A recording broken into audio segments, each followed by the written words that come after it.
उन्होंने आश्वासन दिया है कि जो भी प्रक्रियात्मक बाधाएं होती हैं, जो नोटिफिकेशन निकलना होता है, उसके लिए वो आज ही प्रोसेस में करवाएंगे ताकि जल्दी से जल्दी ये सीबीआई को हैंडओवर हो सके।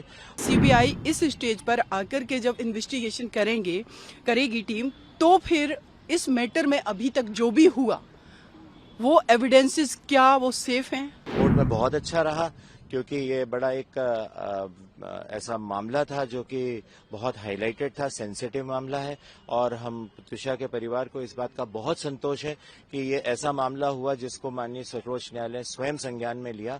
पिछले 8-10 दिन से जो भी घटनाक्रम चल रहा था वो निश्चित रूप से माननीय सर्वोच्च न्यायालय ने अपने संज्ञान में लिया। उन्होंने आज बोला भी कि हमने इसको देखा है, हमने देखा है कि क्या क्या खबरें सामने आ रही हैं, हमने देखा है कि किस तरह के एलिगेशंस लग रहे हैं और किस तरह से दोनों तरफ से चीजें बाहर आ रही थी और इन्वेस्टिगेशन को लेकर के भी आ रही थी।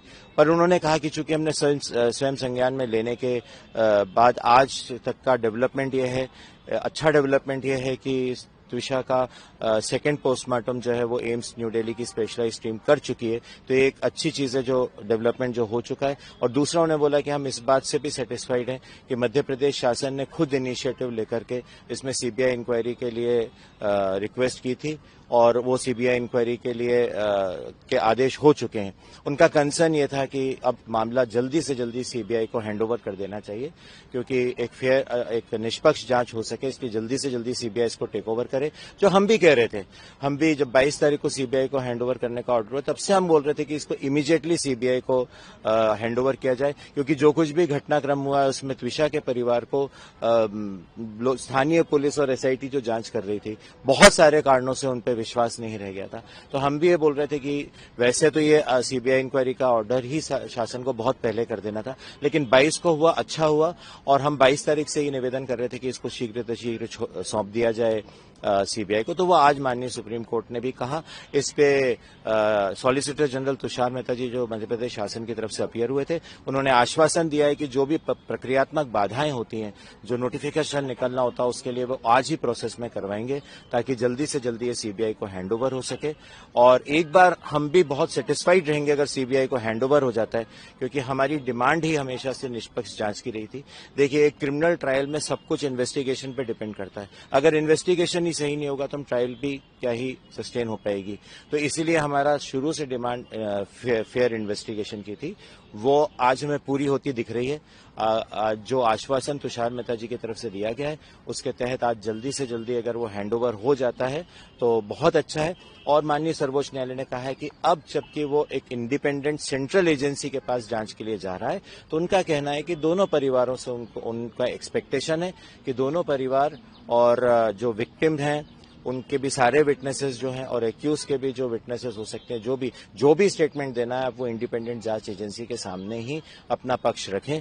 अब उसको पब्लिकली ना करें, नहीं तो उनका ऐसा सोचना है कि इससे जांच प्रभावित हो सकती है, इसीलिए इसको अब सीबीआई के लिए करें। हम बहुत ज्यादा त्विषा के परिवार की ओर से हम बहुत ज्यादा माननीय सर्वोच्च न्यायालय के शुक्रगुजार हैं कि उन्होंने स्वयं इसको संज्ञान में लिया और एक आज उन्होंने कंसर्न शो किया कि ये मैटर अब शीघ्र सीबीआई को हैंडओवर हो जाना चाहिए। सर, गिरीवाला की जमानत याचिका को क्वैश करने वाला भी मामला, वो मैटर क्वैश करने वाला मैटर जो 2:30 बजे माननीय मध्य प्रदेश उच्च न्यायालय के समक्ष सुनवाई में आएगा, उसमें भी हम अपीयर होंगे।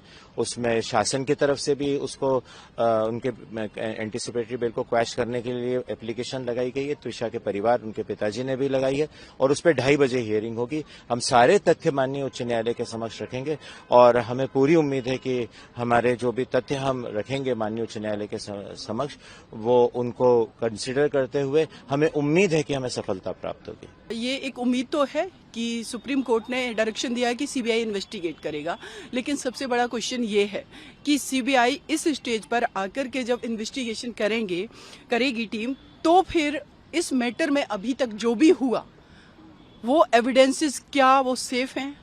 क्या उनको प्रॉपर तरीके से प्रिजर्व किया गया था? ये पुलिस जो भोपाल पुलिस है उसने किया, कटरा हिल्स थाने की पुलिस ने किया होगा। अगर ये मैटर सही से शुरुआत से ही इन्वेस्टिगेट किया गया होता तो मुझे लगता है कि अभी तक सीबीआई को भी मैटर जाने की जरूरत नहीं पड़ती और माननीय सर्वोच्च न्यायालय को सोमोटो कॉग्निजेंस लेने की रिक्वायरमेंट नहीं होती, जरूरत नहीं पड़ती। लेकिन इस केस में शुरुआत से मैं थी मैंने मल्टीपल टाइम्स कॉल किए एसीपी रजनीश जो कि इसमें आयो है, इन्वेस्टिगेशन ऑफिसर है, संजय भोपाल और उसके संजय सिंह जो कमिश्नर ऑफ भोपाल हैं। इन्होंने चीज़ों को इतना डिले किया कि जब तक सफिशिएंट टाइम मिल जाए एक्यूज्ड को, इनको नहीं पता था कि क्राइम सीन को तुरंत प्रिजर्व करने की ज़रूरत होती है, उसको कवर करने की ज़रूरत होती है, बट इन्होंने नहीं किया। सेम प्रीमाइसिस में गिरवाला जो कि एक्यूज नंबर 2 है, इसमें वो रह रही थी, उसके बावजूद भी इन्होंने उस क्राइम सीन को नहीं किया, कवर किया। दूसरा, लिगेचर मटेरियल नहीं दिया। लिगेचर मटेरियल पे अगर ये मैटर स्ट्रैंगुलेशन का है, उनकी गला घोट करके हत्या की गई, तो फिंगरप्रिंट तो डिस्ट्रॉय कर दिए गए होंगे, मिटा दिए गए होंगे। दूसरा इंपॉर्टेंट चीज़ ये है कि इस केस में जब क्राइम सीन ही हटा दिया गया, डिस्ट्रॉय कर दिया गया, तो सीबीआई को क्या मिलेगा इस मैटर में। और दिशा की बॉडी जो है मोर्चरी में 12 दिन तक 10 दिन तक रखी रही। उसके बाद क्या ये पॉसिबिलिटी है कि जो फर्स्ट पोस्टमार्टम हुआ था उसके बाद वो जो उनके बॉडी पर मल्टीपल इंजरीज थी, वो मे बी ऐसी भी पॉसिबिलिटी है कि उसमें नहीं आई हो जो सेकंड पोस्टमार्टम में, क्योंकि तब तक बॉडी जो है डिकम्पोज होना शुरू हो गई थी। ये तो पुलिस का कहना है।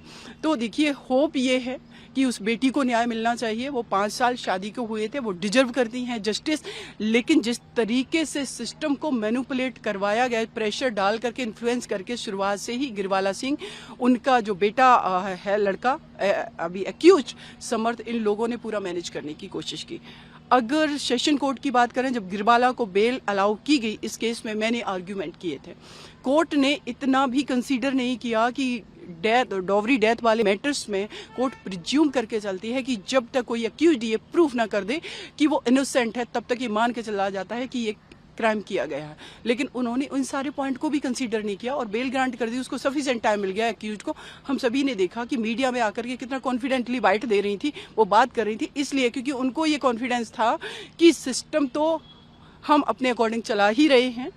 जब भोपाल पुलिस की हिम्मत नहीं थी कि वो टाइमली एफआईआर दर्ज करे, 13th को फैमिली पहुंच चुकी थी, 15th को रात में 2:30 बजे एफआईआर दर्ज हुई है।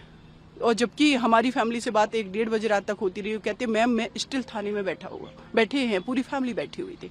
अब सोचिए कि जो जिनकी बेटी की डेथ हुई है, वो परिवार किस तरीके से सफ़र कर करके आज जो न्याय अपने आप होना चाहिए था, उसके लिए high court, supreme court, media, सब लोगों को आकर के कलेक्टिवली आवाज़ उठानी पड़ रही है। तो अभी भी मुझे लगता है कि अगर सुप्रीम कोर्ट ने डायरेक्शन दिया है कि सीबीआई इन्वेस्टिगेट करेगी, लेकिन फिर भी सीबीआई का जो कन्विक्शन रेट है वो आउट ऑफ 100 में 10% है, क्योंकि जब किसी मैटर में सीबीआई एंटर करती है तब तक बहुत सारी चीज़ें डिस्ट्रॉय की जा सकती है। सुशांत सिंह राजपूत का केस देख सकते हैं, हम निठारी कांड का केस देख सकते हैं, जिसमें दोनों को, वो एक्यूज थे, एक्विटल कर दिया गया, डेथ पेनल्टी से अवॉर्डेड किया गया था सेशन कोर्ट से, हाई कोर्ट ने दोनों को एक्विटल किया। तो मल्टीपल ऐसे केसेस हैं। आई होप कि मेरी इस बेटी को न्याय मिलेगा। आपके मोबाइल पर तुरंत आएगी ब्रेकिंग न्यूज। स्क्रीन पर सबसे पहले दिखेगी बड़ी खबर, देश दुनिया की हर खबर एक जगह। अब आपके मोबाइल पर तुरंत फटाफट इंस्टॉल कीजिए न्यूज नेशन ऐप और रखिए खुद को अपडेट।